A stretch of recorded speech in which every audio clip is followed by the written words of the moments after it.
Salut à tous et bienvenue sur notre chaîne.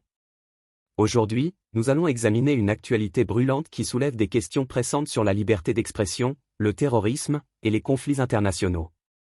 Récemment, le ministre de l'Intérieur François Retailleau a saisi la procureure de la République de Paris concernant les propos de l'ancienne journaliste Zineb El Razoui. Quels en sont les enjeux? Restez avec nous alors que nous décryptons cette affaire. Tout commence avec Bruno Retailleau, le ministre de l'Intérieur, qui a pris la décision de signaler à la procureure de la République de Paris les propos de Zineb El Razoui, tenus lors d'une interview avec le journal Nouvelle Aube le 4 octobre dernier. Ces propos sont jugés comme une apologie du terrorisme. Zineb El Razoui, ancienne journaliste de Charlie Hebdo, est une figure controversée, souvent au cœur des débats sur la liberté d'expression et la lutte contre le terrorisme. Mais quels ont été exactement ses propos? Lors de son entretien, Zineb El Razoui a exprimé des idées qui ont rapidement suscité la controverse.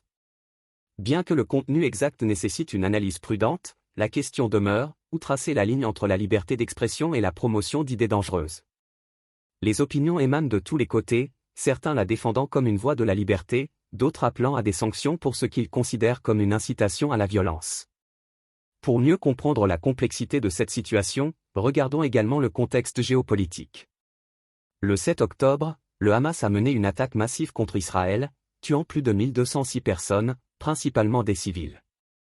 En réponse, Israël a déclaré la guerre au Hamas, déclenchant une campagne militaire qui a malheureusement entraîné la mort de plus de 42 344 Palestiniens, selon les données fournies par le gouvernement du Hamas. Cette escalade de violence rappelle à quel point le sujet est sensible. Les répercussions sur les civils des deux côtés alimentent les tensions déjà existantes autour de la liberté d'expression, l'apologie du terrorisme et le droit à la critique. Quelle que soit votre position sur ces événements, il est crucial de reconnaître que la liberté d'expression doit être équilibrée avec la responsabilité. Le signalement de Bruno Retailleau est symptomatique d'un climat où les discours sont soigneusement scrutés et où le risque de malentendu est élevé. Dans un monde ultra connecté, chaque mot peut devenir une arme, que ce soit pour inciter à la paix ou à la violence. Les réactions autour de cette affaire nous rappellent que les discussions doivent être menées avec précaution et respect des opinions divergentes. Pour conclure, nous vous invitons à réfléchir à la complexité des enjeux de liberté d'expression, de sécurité nationale et d'identité culturelle.